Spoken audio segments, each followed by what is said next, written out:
You are tuned into the Power Chord Hour right here on 107.9 WRFA, as well as the Power Chord Hour podcast.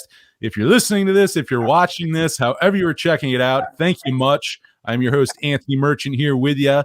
And we got two guests on this one. We got J.D Pinkus and Mike Savino just put out a brand new record. They put out a basically, I don't know, there's not a name to the project, but it is these two doing a brand new record together of some really good banjo music. So we're going to talk all about that. You may know JD from his bass playing in Butthole Surfers and the Melvins. Now you hear him on the banjo. And we're going to talk to JD and Mike. JD, Mike, how you both doing? Doing good, man. Yeah, but the album does have a name. It's actually called Ponder Machine. Or Ponder. Mm-hmm. I guess not that. I should say the project. Yes, I messed up on that. Yeah. Ponder Machine, but you don't have a name for the duo, right? Is it just JD and Mike? We talked about doing that. Well, it was actually our original idea was to have a different name for it, but the record companies thought that was a bad idea. Did you get to the? May I ask? Did you get to the point of having a couple that you thought they were going to be, or did you not even get to that point? Well, I don't know. Pinkus always has a few in his pocket, you know. Yeah. Some of them are more fitting than others, but yeah, we had some ideas, but yeah, when we were told that it would be best off if we used our own names, then we decided to stick with the program. It was easier that way. I like it when people make those decisions for us. Like going to the beginning of this, like even before you guys like really started writing like that, even before the stage of that, like how far back did this project kind of come together? When does the beginning of, before you even start playing the whole like, hey, like let's do something together, let's do a little project, like when did talks of that begin? Yeah, well, I could answer that. Well, funny thing is, JD and I have been kind of Instagram friends for more years than we know each other. But, someone had sent me his music or, and said, hey, there's this crazy guy out there doing this psychedelic banjo music you should check out. And, and we kind of got to know each other on the internet as two kind of wandering psychedelic banjo folks out there touring. And right at the beginning of the pandemic, JD sent me a message asking if I was still living in Asheville. And he said he had just moved there from Austin, and he sends me his address, and he's literally 3 minutes up the hill from me. So, we became kind of pandemic buddies. JD's blessed with a nice deck out there that he's sitting. And we just kind of sat out there and started playing banjo, together, socially distanced and, and all that stuff. But it was a pandemic blessing, Yeah, when we started talking about doing songs together at that point because why not? We were already kind of out playing songs together, and then after that we talked to Kramer about doing something together. He brought up the idea as well, and we started working on some songs, not knowing exactly what we were going to end up doing, and that's when Kramer came in with a plan that he didn't tell us about until after the record was done. And so we had recorded a lot of music and played a lot of music together. And some of it, actually, I was just working on some of it in my studio that's going to be on my next record that Mike has been involved with. It's kind of like some of the stuff that didn't fit in with this last one for what we were trying to get done, which we didn't know what we were trying to get done. So we got some really cool shit of different styles. And we're hoping to do it again. We were even discussing that and talking about that with Kramer, doing a follow-up. And it's just a lot of fun working like this. And we did a lot of pre-work on it, but then we got in the studio and it was just 10 days of just doing, not talking about it, just doing. And it was nice to watch something evolve that we really had no idea. Kramer will say he did. He has just said he was very awful at communicating his idea with us because we had no idea. But it all came together beautifully and organically, and I couldn't be happier with the way it turned out. I was gonna ask, but I feel like in that you even kind of already answered. Like, I was wondering how, like, if you had an idea of what you wanted the band to sound like and all that, or the project going in, but it sounds like the sound of it and everything probably just kind of unfolded. You started playing together, but I mean, it doesn't sound like there's a whole lot of going into it. Like, this is what I want to do. Let's try to get this sound out of it. I mean, is it safe to say that that kind of developed as you two just kind of started playing together? Yeah, I would say, to me, I just want to answer that we ended up using pretty much acoustic tracks for our banjos and when we were playing. There was times where we were all about our pedals and our noises, and then there was time when it was acoustic. And both of us, when we play live, we're pretty much going through our rigs, and we can get a clean sound if we want to get a clean sound, but it's not the same as being mic'd up and having that pure tone coming out, and then mixing it with what me and him know and love to do, which is make a lot of noises as well. So it was everything seemed really organic and acoustic and simply recorded to get really a pure sound out of it, which was different than the way I record. I record a lot of the times the way I'm going to play live, and so it was nice to blend all those sounds together. Did you record? I mean, was the album recorded in Asheville? Did you just record it there? Mike's studio, Galley Studios. Galley nice. Yeah, well, I'm down here right now. It's kind of a studio I built in the basement of my house during the pandemic. Yeah, I had a lot of extra time, so I ended up, building out a studio here to record and stuff. And this is one of the first projects we did here in this studio. It's not very big, probably about 400 square feet, but it sounds really good. And like JD was saying, this record was very spontaneous. I kind of didn't really know what we were doing when everybody kind of agreed. Kramer was down in Miami. He's like, I'm coming up. And I was like, okay, let's block out our calendar. I had no idea we'd be like locked down for 10 days making a record. But, 10 days is a long time and a short time at the same when you're making a record. But this was a very spontaneous album. JD and I had been up on his deck kind of picking through a lot of his songs. He's a great songwriter, and I was learning all his music, and I kind of expected that we would record a lot of that music, but Kramer was so enamored with our sounds. JD and I are both banjo players with serious pedal board addictions, and we've both got a lot of crazy sounds going on, beyond the scope of normal banjo. So when we put all that together, Kramer was like, oh, we need to capture this. So we recorded a lot of music in 10 days. In fact, we made Ponder Machine and pretty much half of JD's new record as well, like in the 10 days of music that we recorded. And then Kramer kind of just, after the 10 days, he kind of took it and just made Ponder Machine, cut up some of the improvisations into, he just went mining for diamonds in the coal. So it was pretty fun to hear what his interpretation. He was like the third member of this group, but it was very spontaneous. I remember the tune Ponder Machine, the banjo song, was JD wrote we took a little field trip out to our local banjo shop, Pisca Banjos, where I get all my instruments. And we took Kramer there. And while Kramer was shopping around for a banjo, JD just came up with one of these. He came up with a tune just like playing one of the showroom banjos. I think he probably didn't even know what tuning it was in. I think, if I remember correctly, it was in a weird tuning, and he just came up with this tune. And we drove back to the studio and we recorded it just like that, So... Yeah, when Kramer left with the studio to bring the stuff with him, he more or less just continued what we did at the studio. It wasn't like he took everything and then stripped it all back down and built it back up. We really did a lot of how it was going to sound by the time we finished working on each of those. Yeah. He definitely went through and polished everything.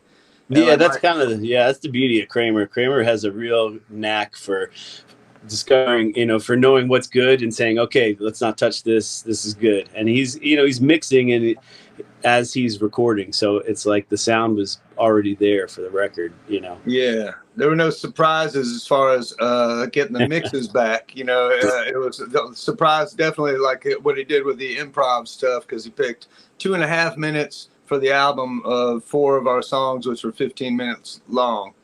And some of them are probably like me screaming, but they're like, "Fuck, my pedal's not working! God damn it!" Yeah, that's probably in the long version on the cassette tape somewhere. Yeah,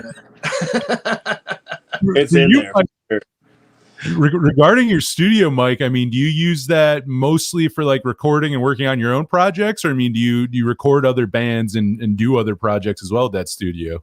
Well, yeah, all that.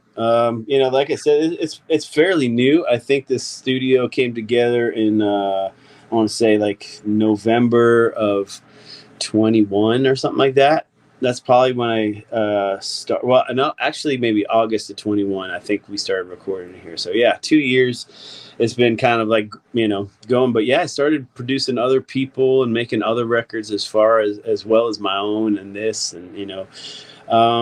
Yeah, it's not really a big goal for me to like, you know, become like, you know, a crazy producer or anything, but I do enjoy doing that, with the right people, you know. But yeah, it's just, you know, before this, I have all this recording gear, I have all these instruments, and before this, I was always traveling and like finding strange places to set up for a month and record, you know. I've done like, you know, different people's farmhouses and, you know, some, you know, crazy places tucked in the woods to make music. But, you know, and at the end of the day, I'm moving all my stuff, I'm rewiring, and, you know, it was a lot of work to do that. I love it, but it's nice to have a place where everything's set up and I could just press record anytime. So it's definitely increased my output and, you know, and increased my desire to do more collaboration, you know, with folks like do you enjoy yeah. that like, I mean, I know you were saying like you're not trying to be like, you know, producer extraordinary or anything like that. Do you like the side of like, I guess, working on other people's music where like you can spend 2 days trying to get the perfect like snare tone and like trying to fine tune everything? Like, and actually, I mean, I was kind of going to ask you too, JD, because there are 2 musicians where like, I mean, obviously you got to go in the studio, but some musicians like that fine tuning and the playing around and getting, and others like, just get me the fuck out of here. Like, let me do my thing and like, let me get out of the studio. Like, where do both of you fall on that spectrum? It's a fine line, I would say. I would say you can't Pro Tools a good song. You just have to have a good song. And you know, so, you know, there's plenty of examples out there of poor recordings of great songs that I'll listen to anytime someone puts them on and enjoy. You know, I think that's a fine line, because, you know, if you capture something and say one of the mics is blown out, or, you know, it's like you're getting this non-musical noise out of it and you missed it, then, you know, that's it. But, you know, to me, I'd like to look at things more like it's a snapshot of the people playing the music at that particular time, and you could always do the song any other way, any other time, with any other people.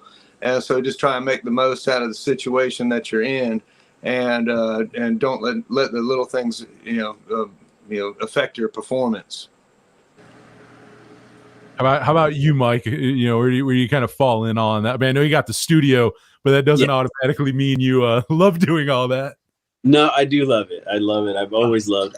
From the first Tall Tall Trees record, I recorded myself, and I've pretty much done it. I've worked in some studios as well, but like I'm always been like, you know, had my hand in making the sound the way I want to hear it. But you know, I've definitely learned over the years how to not obsess over a stupid snare sound for hours and hours. You know, it's like that stuff is, you know, people get too crazy about that. And JD's right. You can't Pro Tools a bad song. It's a good song, good music will sound good if it's recorded on a cassette or if it's recorded on like a, you know, HD Pro Tools, or, you know, it doesn't matter. You know, the music is the most important thing. So, but I love being in the studio, mostly because I love to just create things and see and be surprised by, you know, mostly mistakes, you know. But, you know, that's yeah, I dig recording. It's something that I've always loved doing. But yeah, I've learned in my older years to not obsess over dumb stuff, just move on and make more stuff, you know, more important, you know. You did mention that the tall trees, because I was gonna say, like I mentioned with JD, I'm sure a lot of people know like Butthole Surfers and the Melvins and all that. I know, Mike, I mean, you do tall trees. You want to talk about that for a second? Like how long you've been doing that project? Like, kind of talking about what you both do outside of the duo here. He's got a new record that's actually about to be released right now, so it's a perfect Oh, time really? to talk. Oh, yeah. He's doing double duty. One on Joyful Noise, and then one. This one was on Shimmy Disc, and the one he's got coming out, Stick to the Mystical, is going to be out. What, like 12 days? Yeah, something like that. September 8th is coming out. So I guess that's just about 2 weeks. Yeah, it is. Yeah, I'm excited about that. That's the record I made after this. Another collaboration with my friend Josiah Wolf from the band Y. I don't know if you guys know the Cincinnati band Y. Really great friends and like amazing music. But yeah, Josiah and I have been friends for over 20 years. We met in the bowels of New York City playing jazz music, full contact muscle jazz.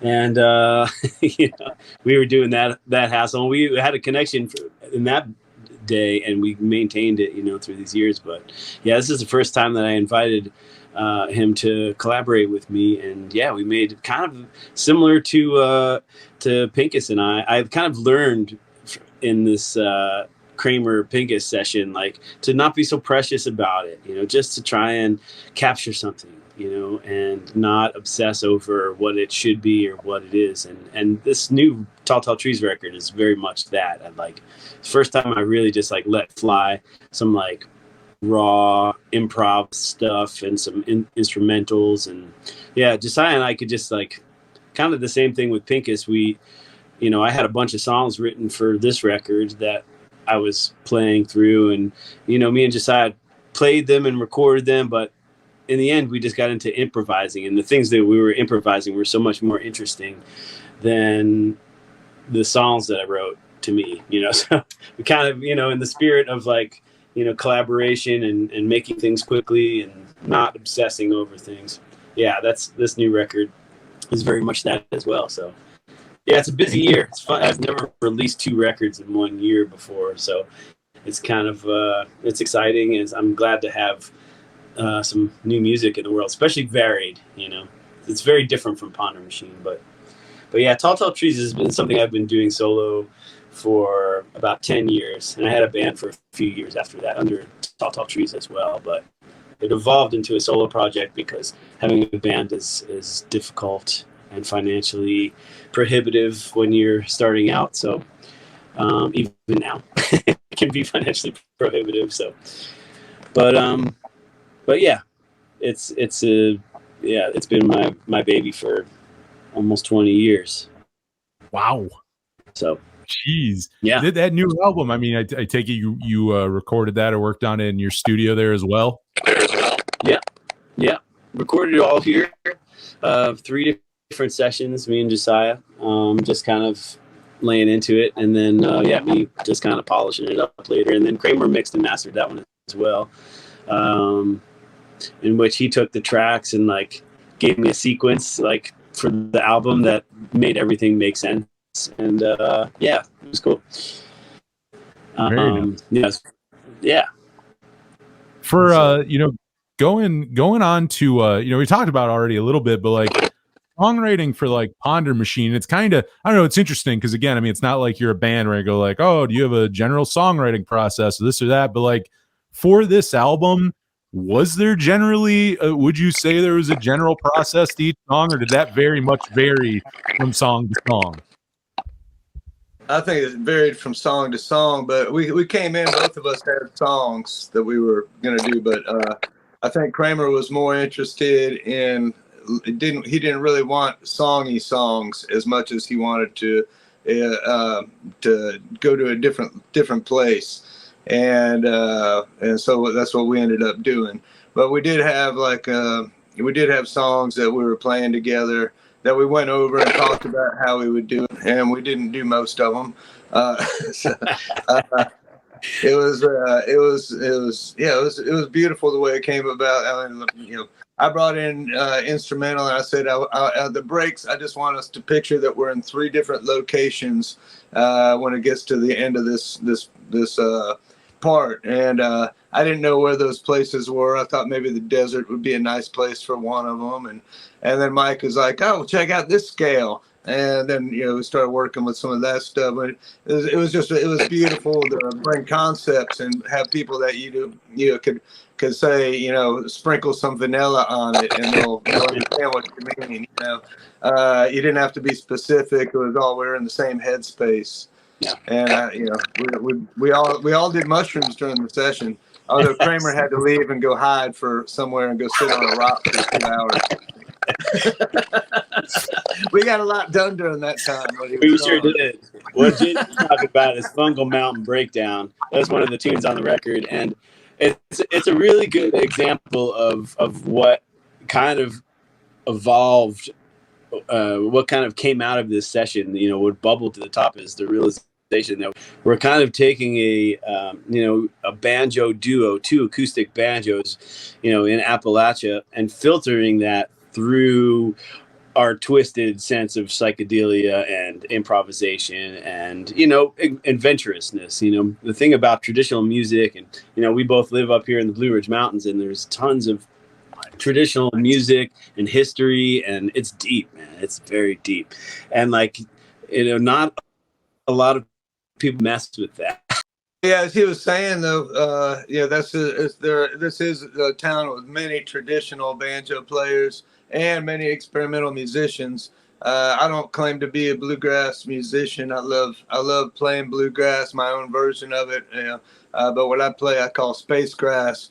I'm not going to be, I'd love to sit in on bluegrass jams, but no one's going to be impressed by my, I'm not a Scruggs style player.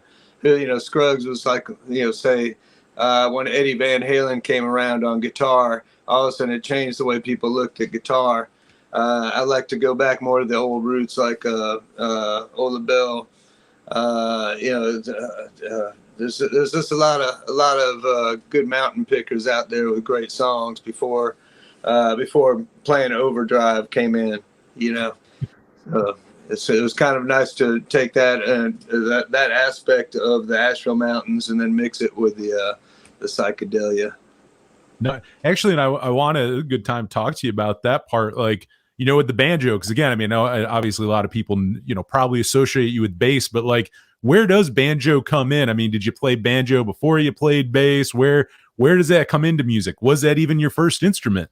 No, it wasn't my first instrument. I fell in love with it at a young age, but I didn't really. Still don't. But I still don't know what I'm doing with bass either, for that matter. I'm a wrestler at both of them.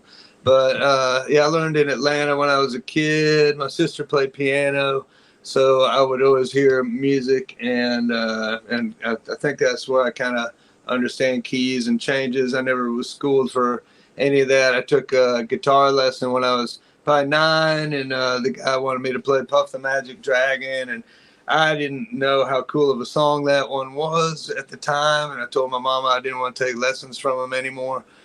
So then I was taking electric guitar lessons from a guy that played guitar in Mother's Finest, a big influence on my early ages of music, and that's when I realized I actually wanted to play bass, because I remember asking him to teach me how to play guitar on Brick House, and what I really wanted to play was the bass part on it. So he's showing me all these weird chords and shit for what the guitar player is playing. I was like, no, dude, I want to play that other thing, man.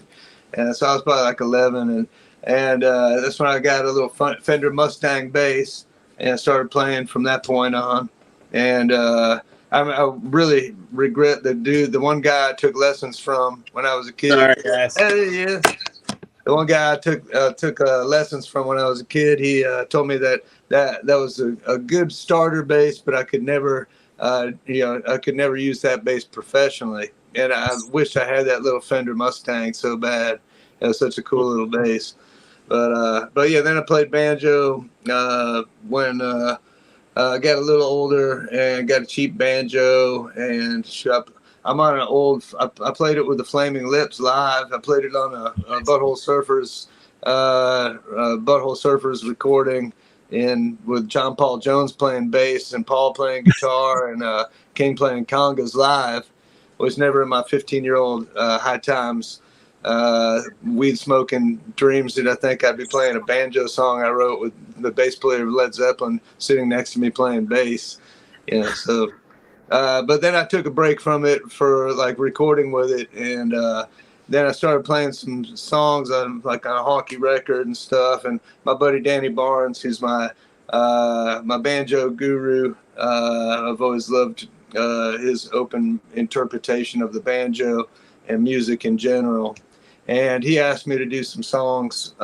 He liked my songs and wanted to do a cassette tape. He has a cassette label that he started after Steve Martin gave him $50,000 for banjo excellence, and so he wanted to give it back to the community, and so he started Minner Bucket Records, which is actually cassettes, and he would draw with an ink pen his cover on it, and he wanted it to be like a tape that you would give to your buddies or something like that, and so there were 200 of those, and then they sold out, and asked him if I could print some vinyl and CDs, and he gave me the thumbs up, and that's how I started doing, my banjo stuff that way. And then I recorded at my house. I have a little studio here.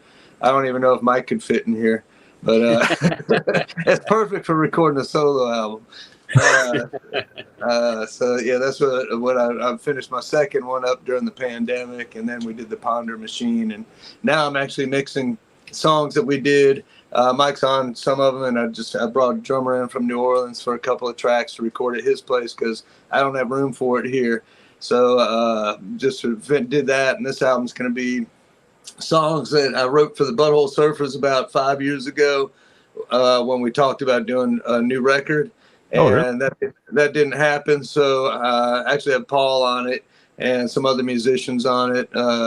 A bunch of I got trumpet, harmonica, I got John Spencer's and Quasi's synthesizer player, Sam Coombs on some of it, and then the other side is stuff that I did with Mike and outtakes from the other stuff of me and Mike were just in hysterics laughing about, throwing down stupid lyrics on, and then some more rock kind of stuff and some weird stuff that's in between. And so he was heavily involved on that side. So it's kind of like two different records, and play a lot of bass on it. He even plays bass on it. And it's going to be called Grow a Pair. And so because it's going to be a pair of albums in one album. Yeah. Oh, that's good. Good to have you back, Mike. Where'd you go, man? Yeah. I forgot to plug in my phone. That's necessary. I thought this thing ran on love, not truth. I was going to ask you, leading with that as well. Like, I'm a bass player, but besides, I think one time I fucked around with a banjo. Like, obviously, they're two different instruments, but how drastically different? Is it a totally different monster bass and banjo, or are there techniques from bass that you can apply to banjo? Like, can you take your style and technique from bass and apply it over to banjo? I think the other way around for me, but I applied things that I did on banjo to bass. But I think me and Mike were actually talking about that because Mike was a bass player first too.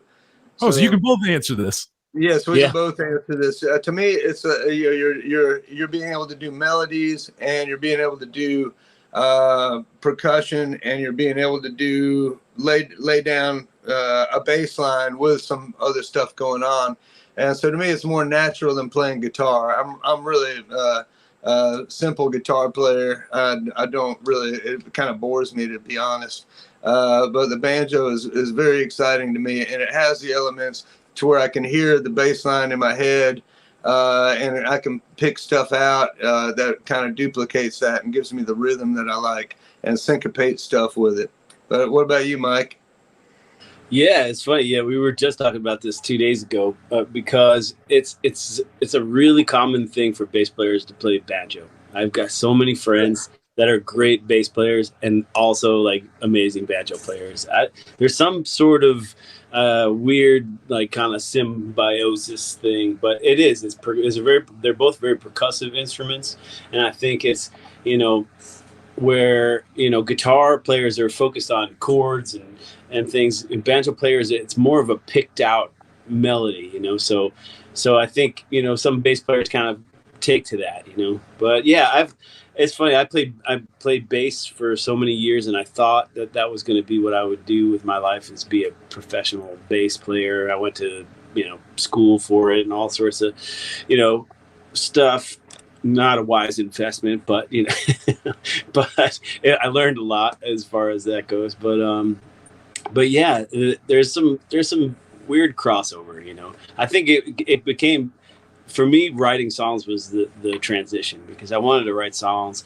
I felt like, you know, at first I was like on track to be like a jazz musician or a studio bass player or whatever. And, you know, when it came to that, you know, I found it was harder to connect with people through instrumental music, you know. So I started to sing and write songs, and that's where I found a connection with people. And like, I don't know, playing bass and singing songs, I mean, it works for Sting, I guess, but, you know, it wasn't like in my like desired sound, you know. I kind of discovered the banjo just at that time, and you know, I was so excited about playing something new and fresh that it just, you know, birthed a lot of songs right away. And I was like, oh, okay, you know, I mean, this is almost 20 years ago, probably, you know, and now it's like pretty much all I do. So yeah, when you hit a banjo and you strum it, it goes away a lot quicker than a guitar. So Yeah. it forces you into you know, using your fingers percussively to produce stuff and keep that melody going.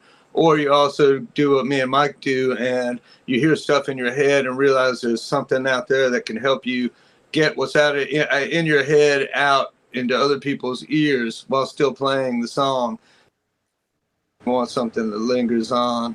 But it's natural, I think, because bass is the same way. You don't usually hit. I mean, I've done songs where you hit it and let it ring out for a while. In fact, there's a lot of that on my record right now. But most of the times, you know, there's that expression "dumb eights," and that's like, you know, if you listen to you know, AC/DC, those are dumb eights on the bass. You know, bum bum bum bum bum bum. You know, it's going dum dum dum dum dum dum dum dum. You know, so it's kind of the same thing with the banjo. You got to keep moving on it to keep going, and I think a bass player kind of understands that. You know, with a lot of guitar players that go from electric guitar, this, you know, all of a sudden they don't have the sustain they have, you know. Yeah. I think you might both legit just make me want to try banjo, because I think I'm an okay bass player but a shitty guitar player. I'm kind of the same way. I play power chords. There you go, man. I feel like I'm a decent bass player. I need to. I think you truly both. I think next instrument I need to try might be banjo. Great to experience it, man, and put your head in a different place. It's kind of like when I took French class when I was a little kid, and cause I was in it for the cheese in Atlanta, Georgia. You know, it's like that. They had cheese every Friday. I was like, hell yeah. You know, thinking, when am I going to go to France or whatever? So anyways, I didn't take a language class for a long time.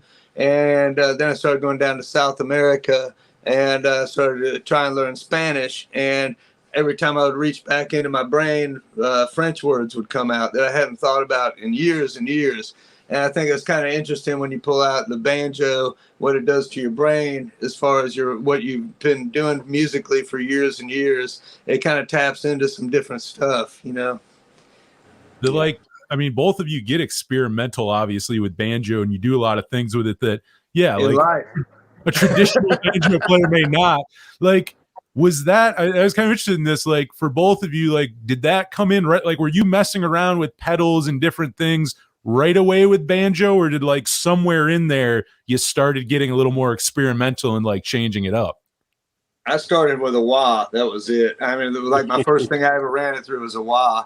And after that, I started building on some stuff when I started trying to write songs and wanted stuff to go on. But I tried to, you know, I was listening to bluegrass and picking along, and, you know, I still can't play clawhammer. I mean, it sounds like I do sometimes, but I'm not trying to.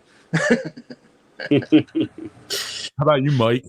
I mean, for me, it's been quite a journey. I've always been like a musician that's always like searching beyond the traditional thing, like, back when I was like early in my days playing bass, like, Les Claypool was like my hero.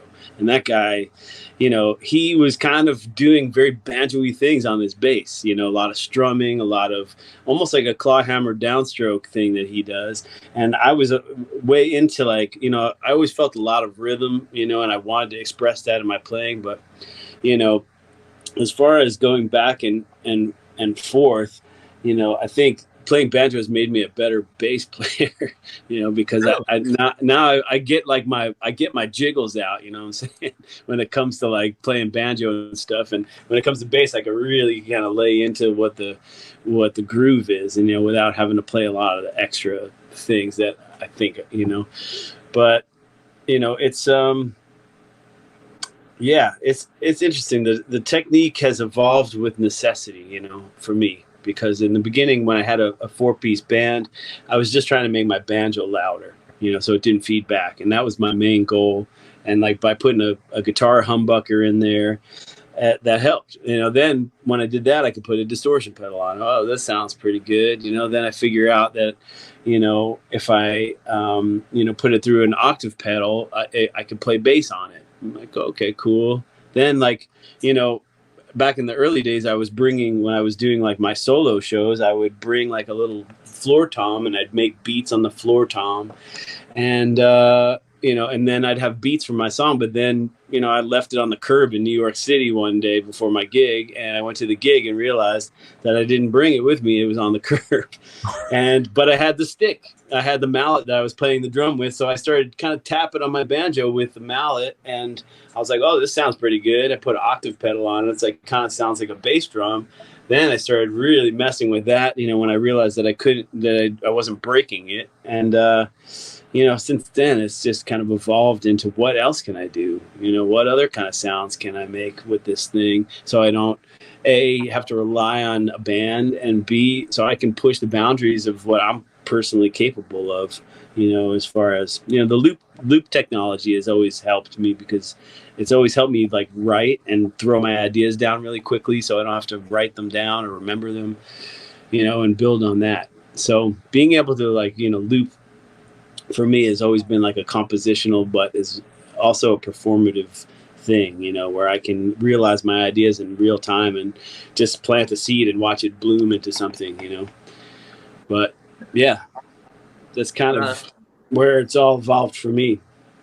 When I use loops, I use them in a different way. And I think that's why it's fun to see how he uses them. But I record like kind of more textural tracks with mine and play on top of them.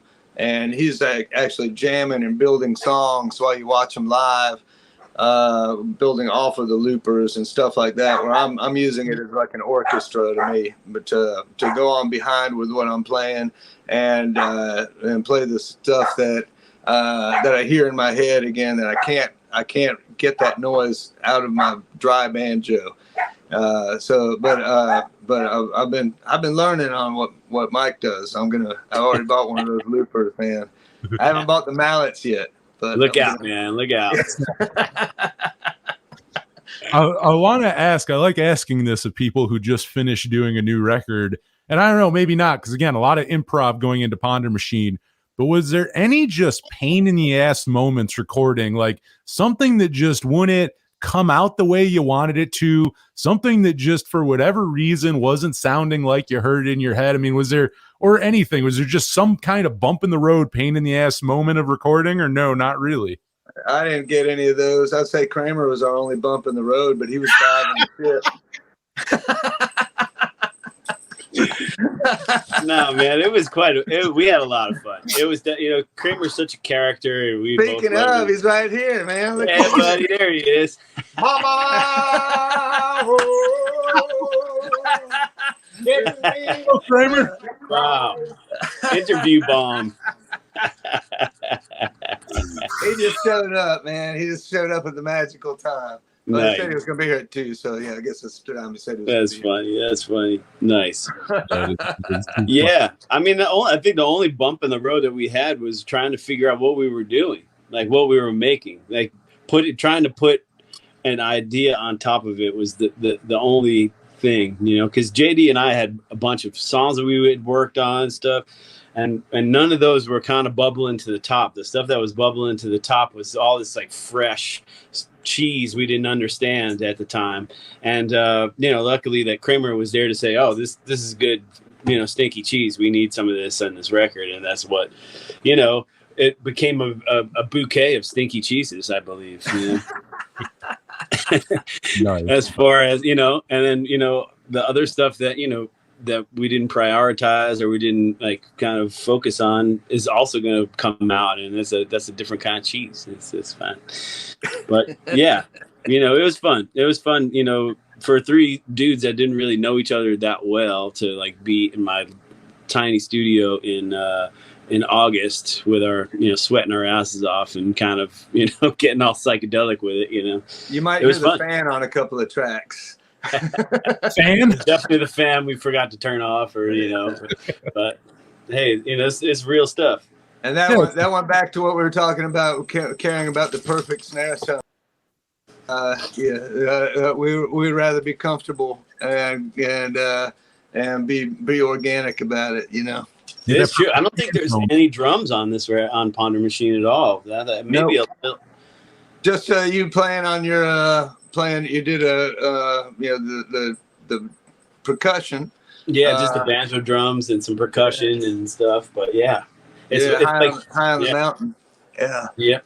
Could you ever see? I mean, I don't know. I assume you haven't played shows as this. I mean, could you ever see this project being something you play shows or anything like that, or you think it's strictly kind of a studio project? We're way ahead of you, man. This wasn't my original idea. We're talking about January, late January, February right now, trying to do a little run. And again, I'm nervous and excited because I can't keep up with him. He's too good, man. So he'll have to dumb it down. We'll have to meet somewhere in the middle. He'll push me a little, and I'll pull him a little back. But I'm looking forward to it. I think it's gonna be a great show, great experience, and I like working with Mike, and I think we're a good team.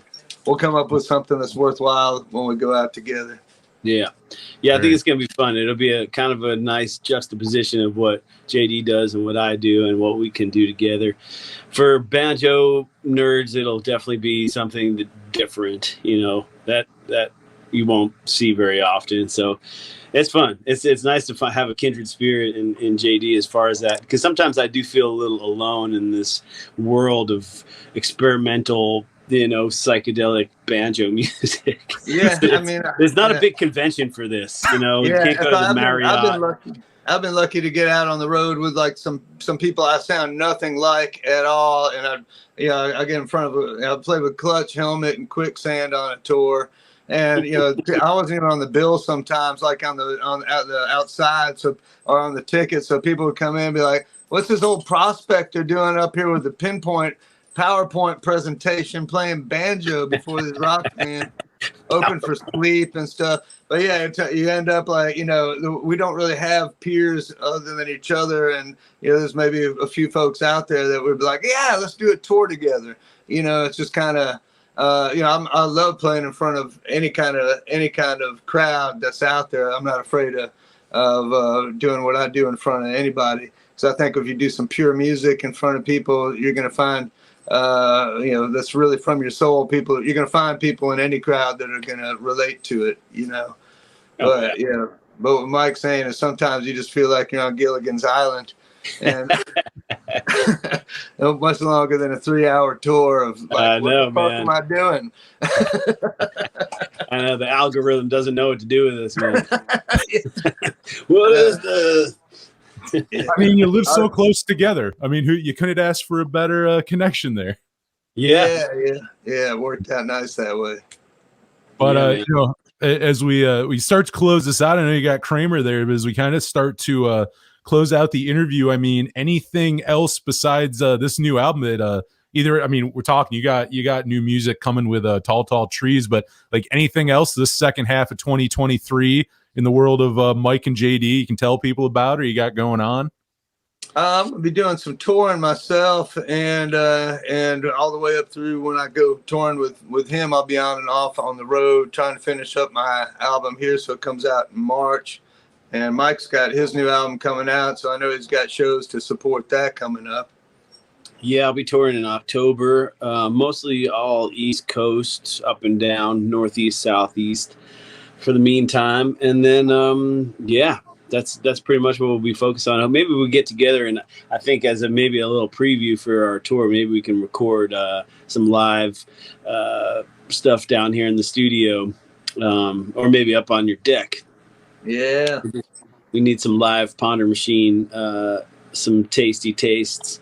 But yeah, that's pretty much it. Yeah, I'm deep in record production right now, so trying to get, or not production, marketing, all the dumb stuff.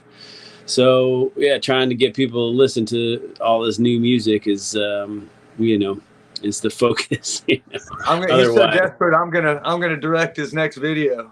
Oh yeah, man. Yeah. That's what's gonna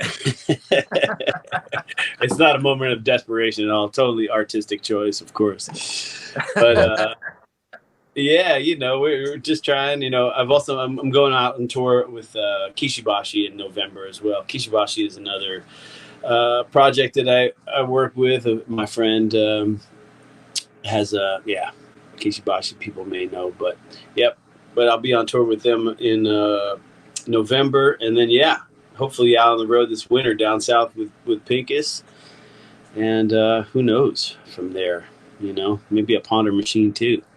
Yeah, nice. I think Everybody Can Drink is our next record. Everybody can drink. This is good.